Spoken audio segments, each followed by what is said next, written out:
Esta oração de Salomão agradou ao Senhor. Por que a oração de Salomão agradou ao Senhor? Foi justamente porque este homem compreendeu a razão da sua vocação nesta terra. Todo homem, toda mulher que pensa com grande discernimento qual é a própria vocação e pergunta ao Senhor a respeito disso, jamais ficará sem o auxílio do alto para chegar a bom termo à vocação que Deus destinou a todo homem e toda mulher. Todos nós temos uma vocação e precisamos realizá-la segundo os projetos do alto. Ele já era rei, Salomão, descendente de Davi, filho de Davi. Mas ele se encontrou diante de uma realidade em que ele se sentia pequeno, diante de um povo numeroso, que não se podia contar. Ele se percebia como um adolescente diante daquela realidade, ou seja, sem sabedoria, sem capacidade intelectual, mas recorreu a quem tudo pode, o Senhor. Este mesmo Senhor que se dignou dirigir a ele a sua palavra, dando a ele a chance de escolher: pede o que quiseres. E quando nós temos a chance de pedir a Deus alguma coisa, devemos refletir sobre esse pedido, porque é Jesus que disse: pedi, recebereis, procurai e achareis, batei e a porta será aberta.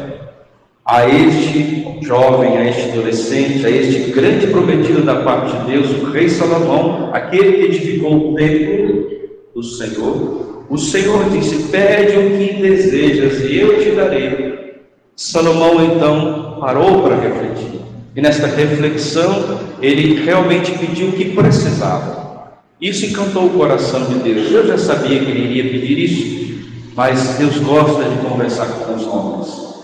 Deus gosta de conversar com seus filhos. Deus ama dialogar conosco. O próprio Verbo de Deus, a palavra que habitava junto do Pai, quis se comunicar conosco de forma humana, e no ventre da Virgem Maria assumiu a nossa condição para tornar acessível a sabedoria do alto, para tornar palpável o Verbo da vida. São João diz que nós tocamos o Verbo da vida.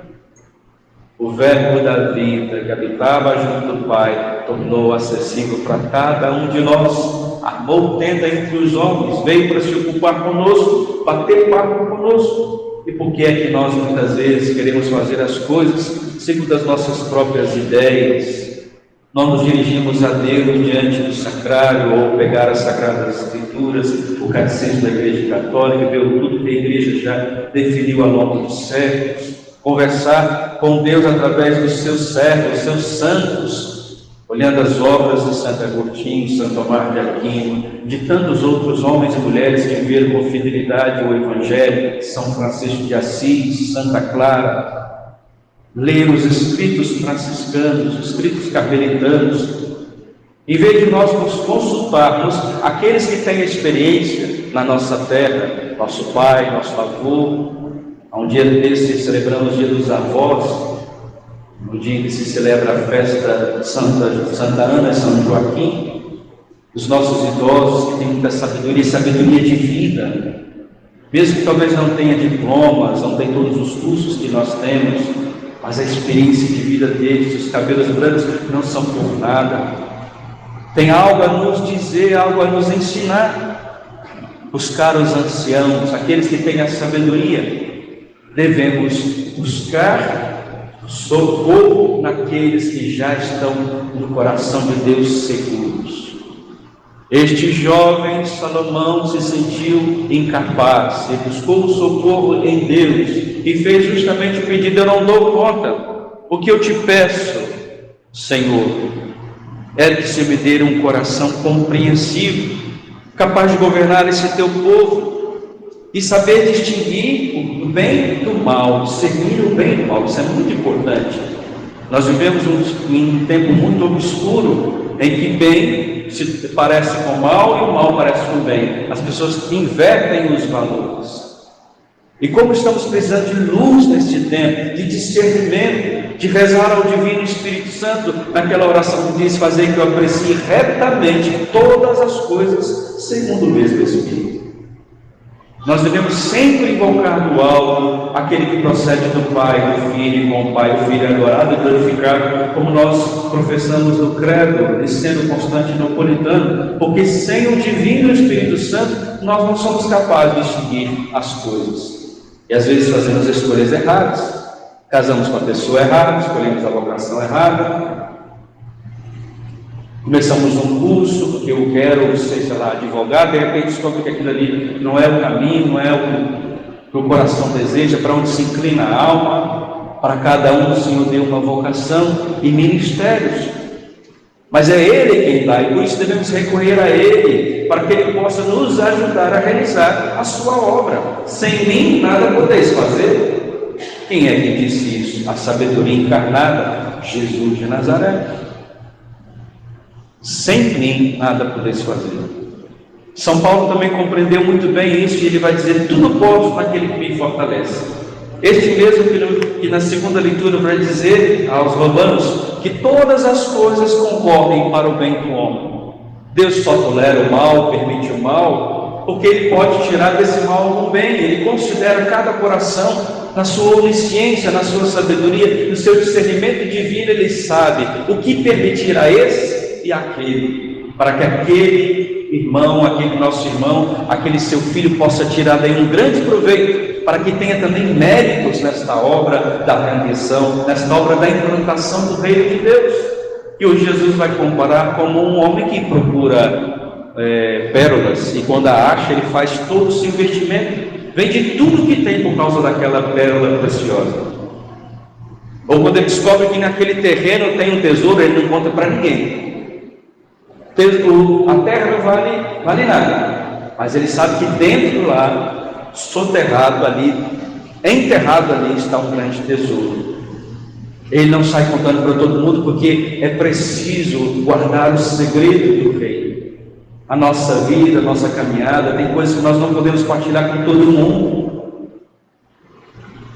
Tem coisas que nós não podemos contar do que Deus está fazendo dentro da nossa alma. Às vezes o Senhor está nos fazendo passar por um percurso muito especial, dando passo nas moradas eternas, como é o castelo interior de Santa Teresa, ou São João da Cruz, as experiências que os místicos tiveram do percurso da alma, de direção a Deus, a experiência de união com o Senhor, que nem todo mundo vai entender. Os mistérios de Deus, o seu diálogo com o Senhor, em que você escuta com muita clareza a voz do Senhor. O Senhor está me falando. Hoje em dia também essa coisa própria de carismático, né? Jesus me disse, né? O Senhor está me mostrando. Você tem certeza que o Senhor está te mostrando? Pode ser que Ele esteja mostrando. Então tome cuidado do que você fala. Você está falando em nome de Deus. Se é o Senhor que está me falando, então a pessoa que está escutando tem que obedecer, não é verdade? Vai que essa pessoa que está falando não está vendo nada, não está ouvindo nada. Quantas vezes eu, para entrar para o seminário, a minha ex-namorada, que era carismática, a gente rezava juntos, de vez em quando. Dá um testemunho para vocês aí. E quando eu decidi ir para o seminário, eu tive, claro, romper os relacionamentos, né, distanciar de certas situações e dar o passo que eu preciso, né, e desligando, mesmo que aos poucos. Minha mãe totalmente contra, chorava dia e noite. Meu pai também não concordava que eu fosse para tão longe, para o Goiás, sou do Espírito Santo, no interior do estado. Meu pai queria que eu ficasse em Vitória, na capital, que era mais perto. Meus irmãos, os 11 irmãos que eu tenho, ficavam me acusando de que eu ia deixar minha mãe, levar minha mãe à morte, porque ela chorava, de manhã, de tarde, de noite. Andava, trabalhava, fazia as coisas do dia a dia, com uma toalha aqui para enxugar as lágrimas. Aí ia a Dita Cuja lá juntar com a minha mãe, chorava as duas juntas, abraçadinhas. Chantagem emocional. E eu sou dos filhos mais sensíveis, assim, mais afetuoso, então. E aquilo poderia romper com o meu coração, que ia dar minhas pernas, né? Mas mesmo assim o Senhor me deu muita clareza, muito discernimento. Enquanto que muitas vozes falavam aos meus ouvidos, muitos profetas chegavam para me dizer o que eu devia fazer, eu escutei quem? A sabedoria do alto. O que o Senhor quer de mim? Isso aqui não é nenhum mérito meu, isso aí é questão de escolha de vida. A gente tem que saber o que a gente quer para a nossa vida. E aí quando a gente não insistia, vamos rezar, e pegava a Bíblia, carismático, vamos abrir a Bíblia, como São Francisco fazia, isso não é errado. O problema é quando a gente quer que a palavra de Deus diga o que a gente quer. Sabe aquela história da pessoa assim, uma irmã está chateada com a outra irmã, com a vizinha, aí eu estou tão chateado com essa vizinha, que ela é complicada, o que eu devo fazer com ela nessa situação? Vou abrir a Bíblia, saber o que Deus quer dizer. Aí abriu a Bíblia e disse assim, e levaram João Batista e cortaram a sua cabeça. Senhor, pelo amor de Deus, eu não vou cortar a cabeça da minha vizinha, não posso fazer isso de maneira alguma, Jesus. Eu pedi uma outra palavra para confirmar, e aí abre assim, Jesus falando para Judas, o que você tiver que fazer, faça logo. Vocês entendem o que eu quero dizer? A gente pode projetar na palavra de Deus o que a gente quer, e a palavra de Deus não pode ser lida assim como se fosse um livro mágico, um horóscopo, não. Deus fala São Francisco, quando entrava nas capelinhas, ele ia lá para ver em que passagem estava aberta a Bíblia. Ele lia, meditava, deixava o próprio Senhor falar através da palavra, e não entendia de forma literal. O mesmo texto que eu entendia que é para eu ir para o seminário, ela entendia que é para casar com ela. Aí ficava difícil, né? Era desse jeito. Mas por que eu estou dizendo tudo isso? A gente precisa aprender a escutar a Deus. Todos nós temos o Espírito Santo. Não se deixe guiar pelos gurus desta terra. Tem muita gente se perdendo a cabeça, ficando louca, tendo atitude totalmente desorientada, porque não consegue discernir junto com o Espírito Santo.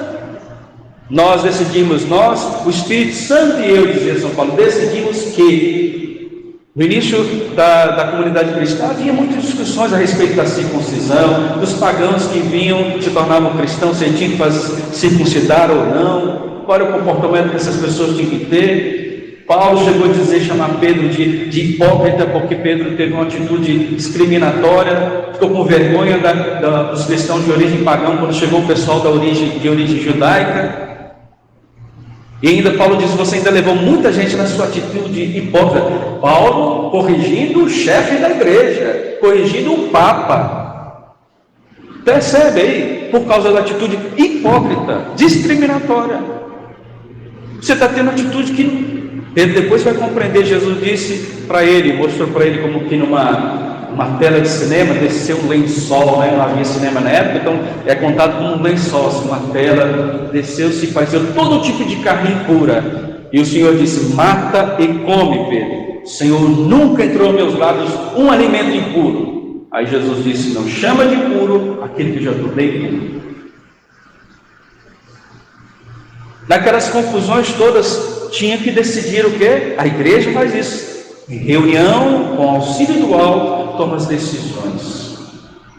Quando a igreja proclama de forma ex-cátedra certas verdades, é porque ela já refletiu muito a partir das Sagradas Escrituras, da tradição, de tudo aquilo que a igreja foi construindo, e com o auxílio prometido da parte do alto. Jesus disse, vocês terão outro paráclito que virá sobre vós, terá a vocês a capacidade de discernir, de identificar, recordará as minhas palavras, tornarão claras as minhas palavras, e aí você não vai se confundir, ninguém vai te confundir, nenhum anticristo vai te desviar do caminho de Cristo, porque você tem dentro de si o tesouro, e quando você descobre esta pérola preciosa, você inverte a sua vida. Você não seguir ao sabor do vento, caniço agitado pelo vento. Vem um te diz uma coisa, você seguir, depois outro diz outra coisa, você vai para o outro lado. Tenha postura, sabe o que você quer da sua vida, tenha a palavra nas suas mãos, tenha o catecismo da Igreja Católica diante dos olhos, faça a sua oração como Salomão fez. Eu não tenho condição, Senhor, mas o Senhor vem em meu auxílio. E agrada ao Senhor quando você humildemente pede do alto aquilo que você precisa para realizar a sua missão. Não vá bater cabeça, não dê murro em ponto de faca, não fique com uma barata toda seguindo ao sabor do vento. Todas as ideologias, tudo que vai te chamando, todo dia é uma coisa nova. O homem sábio de Jesus é aquele que, como pai de família, o reino de Deus é como pai de família, que tira do seu tesouro coisas novas e coisas velhas, não aceite o novo pelo novo, nem rejeite o velho pelo velho. As riquezas da igreja, você pode ir lá pegar aquele baú maravilhoso e redescobrir coisas maravilhosas, não é porque está lá no passado, não existe mais, não tem mais valor, temos que atualizar. Tantas coisas novas como as coisas velhas têm que ser discernidas a partir do auxílio do alto, para não escolher o mal pelo bem, nem o bem pelo mal. E é isso que Salomão pediu a Deus, que eu tenha discernimento de saber distinguir o que é o bem do mal. Do contrário, Senhor, quem vai poder governar esse povo? Como a gente pode guiar uma comunidade sem saber o que é certo e o que é errado? Todo dia chega uma novidade. E aí, padre, o que você acha? Qual a sua opinião? Eu não tenho opinião minha. Tem alguém que tem opinião acima de mim. A igreja não é minha, não foi eu que derramei o sangue pelo povo de Deus. Jesus deixou muito bem orientado, deixou muito claro que vai haver um julgamento. Separar bons dos maus, joio do trigo, cabrito dos cordeiros. E aqueles que não forem recolhidos no cesto, vai ser jogado no fogo. Ah, mas isso é só figura de linguagem. Vai discutir com o nosso Senhor. Pergunte ele o que ele queria dizer com isso. Eu não posso ensinar porque hoje é tudo.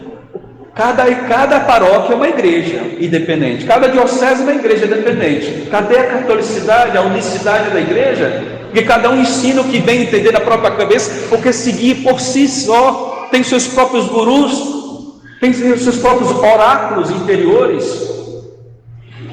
E não senta para aquilo que a igreja nos ensinou, que a revelação para nós a igreja é necessária nesses três pés, nesse tripé: Sagradas Escrituras, tradição e magistério. Se fugir de um desses três, faltar um desses três é protestantismo, não é a igreja católica.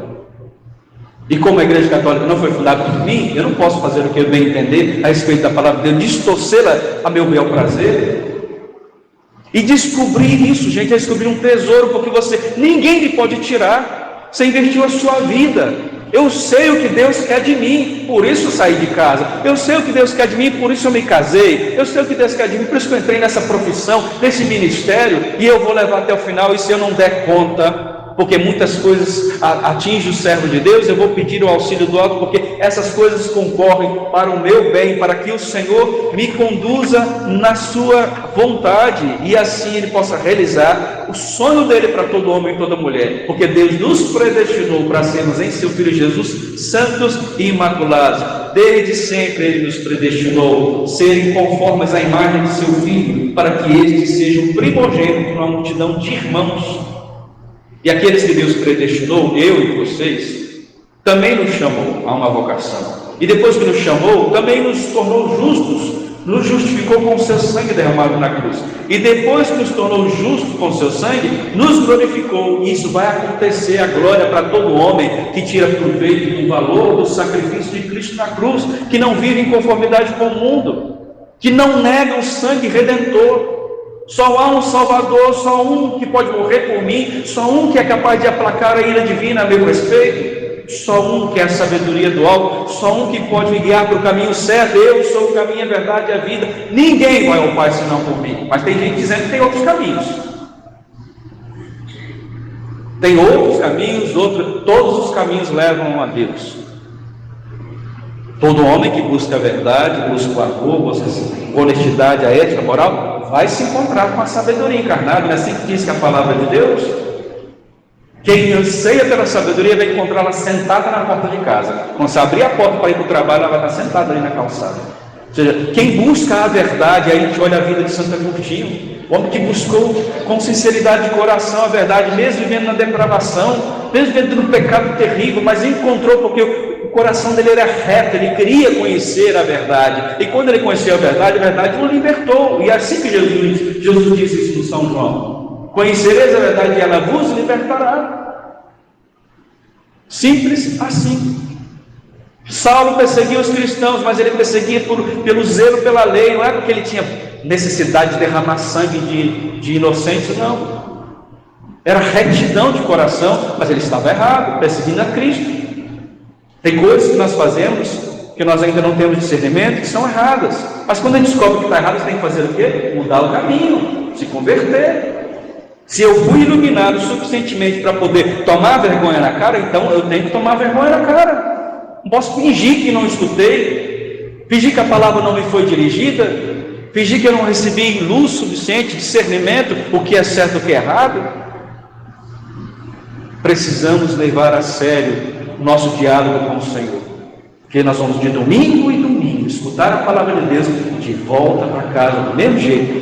Não é fiel, trata a esposa de qualquer jeito, os filhos tratam os pais com desrespeito, não se respeitam os mais idosos, que deveria ser tratados com tanto carinho, tanto amor, porque eles têm essa sabedoria de experiência, muito a nos ensinar. Tantas outras coisas que nós poderíamos nos corrigir, gente, se a gente deixasse que Deus falasse e não colocasse na palavra de Deus a nossa própria vontade. Peçamos ao Senhor esse discernimento, porque quem busca isso encontra um tesouro, como diz nosso Senhor. E como salmista, e por isso eu quero encerrar, a gente deve dizer: por isso eu amo os vossos mandamentos, mais que o ouro fino. Por isso eu sigo bem direito as vossas leis, detesto todos os caminhos da mentira. Sim, Senhor, o vosso amor para mim é um consolo. A vossa lei para mim vale mais do que milhões de ouro e prata. Tem tudo a ver com Salomão. Ele podia pedir a morte dos inimigos, muito dinheiro, muita riqueza. Ele pediu a riqueza que todo homem realmente precisa para viver nessa terra, a sabedoria. Com ela você ganha todas as outras coisas que seu coração deseja. Louvado seja nosso Senhor Jesus Cristo.